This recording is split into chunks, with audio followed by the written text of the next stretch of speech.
ለርቀት ፍቅር መድኃኒቶች። አንደኛ፣ ደበቅ በሉ። የፍቅር አጋራችሁን ፎቶ ማህበራዊ ሚዲያ ላይ አትለጥፉ። ምክንያቱም ግንኙነታችሁ አይን ውስጥ በገባ ቁጥር ችግር ውስጥ የመግባት እድሉም በጣም ከፍተኛ ነው የሚሆን። ይሄ ግንኙነታችሁ ጥሩ ደረጃ እንዲደርስ የሚመኙ ሰዎች እንዳሉ ሁሉ በዚህ ግንኙነትም ምቀኝነት የሚሰማቸው መኖራቸው አይቀሬ ነው። በመሆኑም ፈጣሪን ብቻ በማስቀደም ይሁንዩይ ማለትን ከግንኙነታችሁ ውስጥ አስወግዱ። አብሮነታችሁ ፈክቶና አብቦ ወደ ትዳር በሚሸጋገርበት ጊዜ ያኔ ሁሉም ሰው ማወቁ አይቀሬ ነው።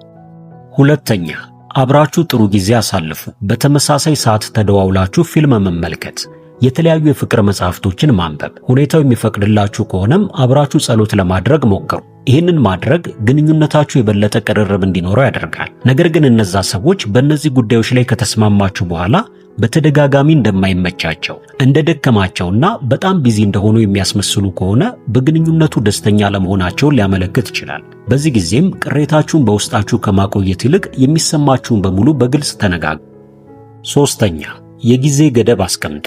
የፍቅር አጋሮቻችሁ አንዳንዴ ከመሬት ተነስተው ወደ ሀገር ካልገባችሁ ግንኙነታችን እዚህ ጋር ያበቃል ሊሏችሁ ይችላል። በዚህ ጊዜም ናፍቆቱ የፈጠረባቸው ስሜት ሊሆን ስለሚችል ወዲያውኑ ምላሽ ከመስጠት ይልቅ ልትታገሷቸው ይገባል። ብዙዎቻችን በገቢና ወጪዎቻችን እንዲሁም በወሲብ ሕይወታችን ላይ በግልጽ መነጋገሩን እንሸሸዋለን። ይህም ለንትርክ በር ሊከፍት ይችላል። በመሆኑም በአካል የምትገናኙበትን የጊዜ ገደብ በግልጽ አስቀምጡ። በርቀት ግንኙነቱ የምትቆዩት እስከ መቼ ነው? ያሰባችሁትን ዓላማስ በምን ያህል ጊዜ የምታሳኩት ይመስላችኋል? ይህንን በግልጽ ተነጋግራችሁ መወሰን ከምንም ነገር በላይ አስፈላጊ እንደሆነ እወቁ።